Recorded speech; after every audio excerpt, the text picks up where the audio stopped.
Assalamualaikum warahmatullahi wabarakatuh. Halo semuanya, perkenalkan nama saya Mutia Latifa Zain dengan NPM 2408260104 dari kelas B angkatan 2024. Nah, pada video kali ini saya akan menjelaskan terkait tugas dari blok endokrin, yaitu salah satu penyakit di blok endokrin yang mana saya akan menjelaskan tentang penyakit dislipidemia. Penyakit dislipidemia ini definisinya yaitu adanya kelainan metabolisme lipid yang ditandai dengan peningkatan ataupun penurunan fraksi lipid dalam plasma. Misalnya kolesterol naik, LDL-nya turun, trigliseridanya naik, ataupun HDL-nya turun. Nah, untuk etiologinya sendiri, untuk etiologi secara primer etiologinya itu berdasarkan dari genetik ataupun keturunan, yang mana berarti dislipidemia ini itu diturunkan.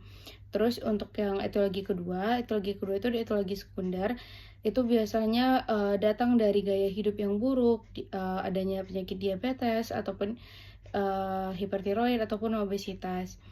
Kemudian setelah kita mengetahui definisi dan etiologinya, selanjutnya kita akan bahas tentang patofisiologi dari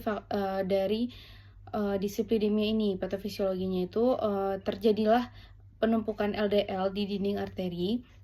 Kemudian dia mengalami oksidasi. Setelah mengalami oksidasi, dia tuh akan terjadi pembentukan plak, yang mana itu aterosklerosis.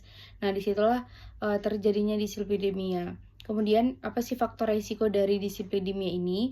Faktor resiko dari dislipidemia ini yaitu yaitu kebiasaan merokok, sedanter yang kurang gerak, diet yang tinggi lemak, terus usia juga. Kemudian selanjutnya kita bisa lihat apa sih anamnesis dari dislipidemia ini. Anamnesisnya itu biasanya tuh keluhannya biasanya itu untuk kalau dalam segi keluhan itu biasanya itu pasiennya datang dengan tanpa gejala ataupun atau biasa kita sebut asimptomatik. Nah, untuk tanda-tanda fisiknya itu dia tuh bisa dijumpai di kelopak mata itu ada lemak, terus ada benjolan lemak di tendon ataupun sendi-sendi, terus juga ada lingkaran putih di tepi kornea mata. Ini untuk tanda fisik secara khususnya. Kemudian setelah kita mengetahui anamnesisnya, apa sih pemeriksaan penunjang untuk mengetahui bahwa pasien ini dislipidemia? Itu biasa kita cek profil lipidnya ketika puasa. Kita lihat LDL-C, HDL-C, dan trigliseridanya. Kemudian untuk tata laksana dari dislipidemia ini, tata laksananya itu ada farmakologi dan non farmakologi. Untuk tata laksana farmakologi itu biasanya dalam golongan statin, yang mana dia tuh berguna untuk menghambat HMG CoA, HMG CoA reduktase, yang mana itu golongan statin ini itu ada atorvastatin, rosuvastatin, dan juga simvastatin. Nah, kemudian setelah diberikan golongan statin, bisa juga kita memberikan golongan ezetimibe. Ezetimibe ini itu dia gunanya untuk menghambat absorpsi dari kolesterol di usus. Kemudian selanjutnya itu setelah memberikan ezetimibe, kita juga bisa memberikan fibrat, itu untuk khusus menurunkan trigliserida. Terus selanjutnya oh ya, dari fibrat ini sendiri itu ada jenis-jenis obatnya, ada fenofibrat ataupun gemfibrozil. Nah, untuk selanjutnya, setelah kita memberikan tata laksana dari farmako tadi yang kita memberikan golongan statin, ezetimibe, sama dengan dan juga fibrat, kita juga ada tata laksana non farmakologi. Tata laksana non farmakologi ini itu pasiennya kita sarankan untuk konsumsi tinggi serat, diet rendah lemak jenuh, kemudian untuk kebiasaan hidupnya harus olahraga teratur, yang mana disarankan untuk olahraga aerobik 150 sampai 300 menit per minggu. Kemudian juga jangan lupa kontrol rutin, berhenti merokok, dan juga capai BMI normalnya atau BMI ideal dari pasien tersebut. Kemudian selanjutnya pasien yang mengalami dislipidemia ini itu bisa dapat mengalami komplikasi, salah satunya itu komplikasi penyakit jantung koroner, terus juga stroke dan juga pankreatitis akut.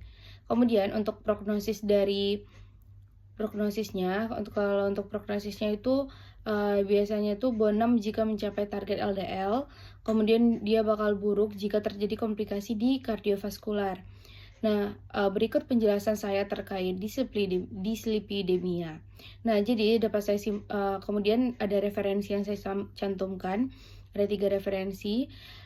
Saya ingin menyimpulkan bahwa dislipidemia ini merupakan kelainan lipid yang ditandai dengan peningkatan ataupun penurunan fraksi lipid dalam plasma.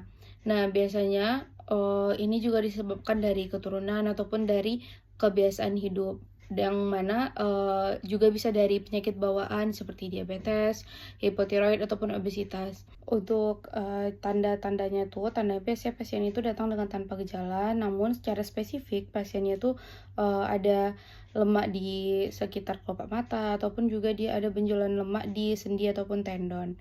Nah, mungkin untuk golongan obatnya diberikan statin ataupun simvastatin, bisa juga diberikan itu untuk menghambat HBG CO area duktase, dan juga diberikan ezetimibe B, kemudian juga diberikan fibrat.